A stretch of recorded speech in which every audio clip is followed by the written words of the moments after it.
বানপানী, গোটেইখন বানপানী, গোটেই ঘৰ ডুবিলে। চাওক এয়া ৰাইজ, এয়াই অৱস্থা বেয়া, দিন একেবাৰে বেয়া।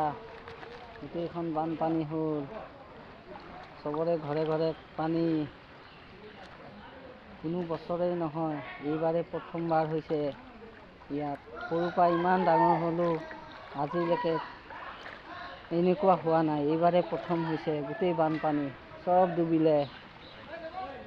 এয়া চাওক অৱস্থা কি হৈছে মানুহবিলাকৰ, দেখিছে? এয়া চাওক গাইছ, কি অৱস্থা হৈছে, কিমান বানপানী, ঘৰৰ ভিতৰতো বানপানী। চাওক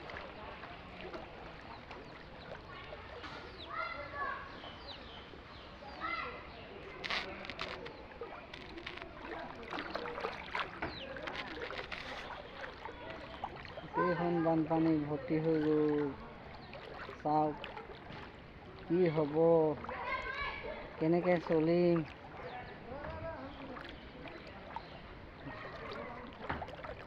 ভাত পানী বনাই খাবলৈকো ৰাস্তা নাই। চাওক এয়াই অৱস্থা হৈছে।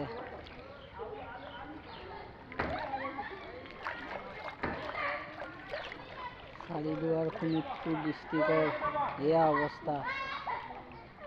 চাওক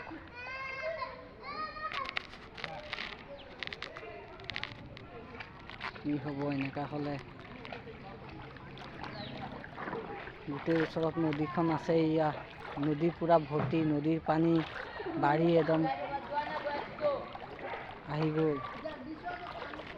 এয়া চাওক নদীখন, এইখন এয়া মন্দিৰটোৰ আগত নদীখন চাই লওক, গোটেই ভৰ্তি, পানীটো বাঢ়িয়ে আছে, কমা নাই। ৰাতিপুৱাৰ ভাগততো ঘৰৰ ভিতৰত সোমোৱা নাছিলে, এতিয়া গোটেইখন পানী হ'ল। এয়া চাওক গাইছ, কি হ'ব, গোটেইখন পানী হৈ গ'ল, পানী হৈ গ'ল। এয়া চাওক, এয়া আমাৰ খুৰাহঁতৰ ঘৰৰ অকণমান বাকী আছে আৰু সোমাবৰ কাৰণে। আৰু এনেকৈ বাঢ়ি থাকিলেতো সোমাবই পানী। চাওক ক'ত যাব মানুহ, ক'ত থাকিব, কি কৰিব, কেনেকৈ ৰাতি হ'লে কেনেকৈ থাকিম।